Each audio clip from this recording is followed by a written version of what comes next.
Well, hello. I'm Nick. I'm Nick Corston, and I've had a fantastic day here at Joseph Cash Primary School here in Coventry. Um, I'm just a dad. I'm just a dad who does his best, who does projects like STEAMco all over the country, like the day we've had today. And I'm so excited to be making this film for you about a book that I've just written. I've written my first book. I never dreamed that I'd write a book. It's not a very big book, but this is a very special book, and the school's got some copies of this, and I hope you'll take it home and read it with your family. It was inspired by another book, this book here, the Rocket Boys book, which my dad, who's 83, found in a charity bookshop, an Oxfam bookshop that he volunteers in, about four boys who didn't want to be coal miners. They looked up in the sky and they saw the Sputnik satellite and they decided they wanted to learn to make rockets, and they learned to make rockets and ended up working for NASA. So that's how high you can aim high with your dreams. You can have things that you love doing, your art as we call it, and that's an example. And that's encouraged me to write this book. And this is a book with 9 short stories in it, really short stories, 5 or 10 minutes to read. And they're designed so you can read one a night. They're not like box sets on the television where you read them all in one go. You're supposed to read one story a night at bedtime with your mum, your dad, your carers, your aunties, uncles, and an older brother and sister. And the story I'm going to read out of this for you now is about the little boy on the cover. He's called the Parklands Rocket Kid in Leeds. His story is called The Boy and the Train Set. Macaulay, the Parklands Rocket Kid. One day, Nick, that's me, one day Nick ran the Rocket Kid session at Parklands Primary School, a school on the Big Seacroft estate in Leeds. This was like many places where life was really hard for people who didn't have a job or much money and so couldn't afford to travel very far to see and do exciting things. The school was at the heart of the community for many people. They held a big Christmas Eve party where Mr. Dyson, their head teacher, invited everyone into the school for a Christmas dinner to get presents from Santa and even see real reindeer. The assembly part of the Rocket Kids session takes a whole school on a roller coaster ride talking about art, STEAM skills and rockets.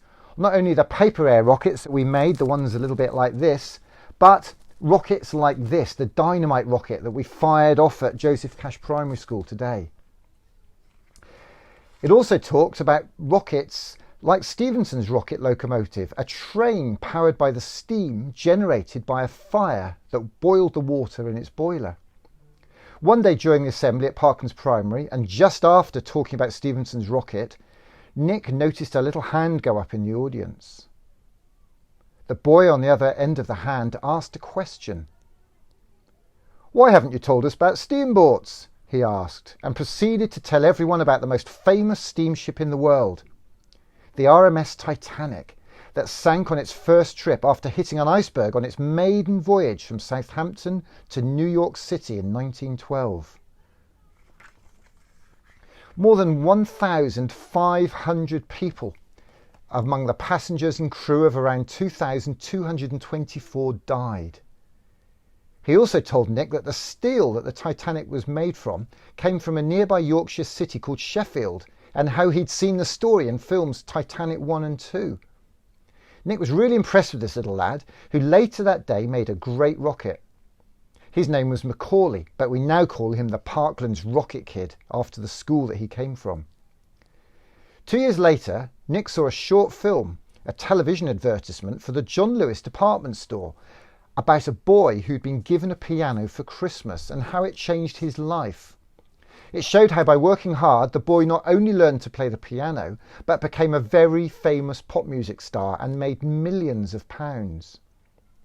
The Sunday Times newspaper has a list of the richest people in Britain and said recently that that boy, now a man called Sir Elton John, is now worth about £330 million. That's a third of £1 billion, all from learning to play the piano and creating lovely music and heartwarming songs. His art has certainly connected in more ways than one, hasn't it? In his story certainly connected with Nick, who made a copy of the film with words in subtitles that talked about creativity and the importance of art in schools, which some people don't think is important. He put the film on the internet and was delighted when it was shared by Elton John, and in an hour, had had over 50,000 views on his YouTube channel. Nick was due to give a talk about the Rocket Kids session at a big conference in Cardiff in Wales the next day, and called a school in the city to see if they'd like him to go in to do the Rocket Kids session. They bit his hand off, which is actually just a way of saying they were really enthusiastic and keen for him to come in. It was a wonderful session, and after the talk in the afternoon, and being just before Christmas, Nick had an idea and made a film to announce the 12 Days of Creative Christmas tour, and that he was going to drive all the way from Cornwall to Carlisle near Scotland, doing the Rocket Kids session in 2 schools a day. He was loaned a supercar by Peugeot by a nice man near here in Coventry, funnily enough, hitched up the pop-up Steamco Day drop truck and hit the road. In the assembly part of the session, Nick shows the children a film of himself when he was 1 with his dad and his first ever train set. Nick loved making things as a child, not least as he had little else to do because his family didn't have a television and the internet hadn't been invented. His favourite activity was making a den out of a blanket, a stepladder and chairs, as well as making models out of cardboard, just like Kane's Arcade. You want to look that up on Google, Kane's Arcade, fantastic. Later at school, he won a competition to program a computer game on an early computer, but didn't do much coding after that. He worked hard at school and was lucky enough to be the first person ever in his family to go to university, where he learned to be an engineer. So you might say that the gift of a train set was to Nick what the gift of a piano was to Elton John.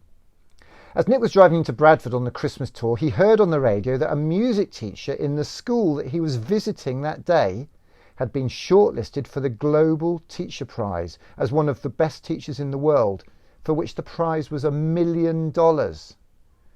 It was clearly going to be a very special day for the school, the city and creativity, so Nick made a quick phone call and was able to rent the biggest video screen he could find for just a few £100 when it usually cost a few thousand.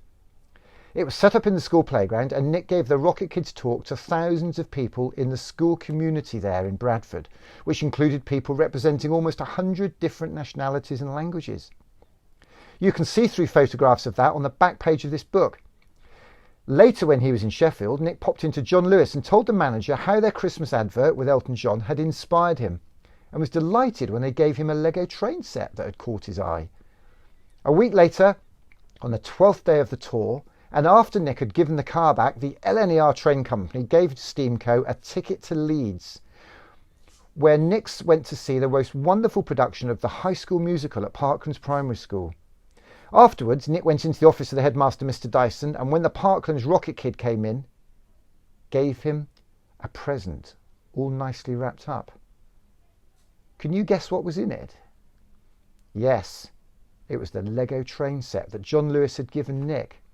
A month later, LNER generously gave Steamco 2 more tickets so that Macaulay could go down to London with his mum and his train set, where he spoke in Parliament at the launch of the Art Connects Festival of Creative Schools, Work and Lives that Nick was running. The world-famous music composer Andrew Lloyd Webber gave Steamco 4 tickets for his School of Rock musical in London, in the West End, not only for Macaulay and his mum, but for his dad and sister too, who'd also come down to London on the bus. They had a wonderful time and even found time to go to London's world-famous Science Museum. Sadly, Stephenson's rocket was out on loan to Newcastle's Discovery Museum, but they saw lots of other steam locos and boats. Macaulay learned a lot there, and Nick learned 2 things too. Firstly, that Macaulay's dream was to be a train driver, freight trains, not passengers, and that Macaulay's mum was really glad that Nick had given him the train set, as Macaulay's dad played with him a lot since then. What an amazing journey for Macaulay. One that probably wouldn't have happened if he hadn't put his hand up that day and asked about steamboats and told Nick about steamboats, showing Nick that he'd been listening carefully and understood what Nick was talking about, but also that he knew things that Nick didn't know. He had shown how interested and how interesting he was. The 2 things that people look for in someone else when deciding whether to give them a job opportunity, some work experience, or even just to be a friend. Think of the last assembly you had. maybe one with a guest speaker, and think of a question you might have asked them so they'd think you are as interested and as interesting as Macaulay, who ended up on the front of this book. I hope you enjoy reading this with your parents, your carers, your aunties, your uncles at home. And when I gave this book to Macaulay at Leeds, in Parklands Primary in Leeds, I said, your dad can read this to you, can't he, Macaulay? And Macaulay said, my dad can't read.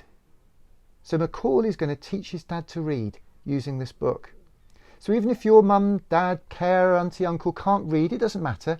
The greatest gift that they can give to you is 10 minutes of their time every day at bedtime to sit and read with you. You might read to them, you might discuss the book, they might look at things that they want to read, but 10 minutes a day. And that is the greatest gift, reading. I hope you enjoy it, and thanks very much for watching this film and having me up today at Joseph Cash Primary School here in Coventry. It's been great meeting you all.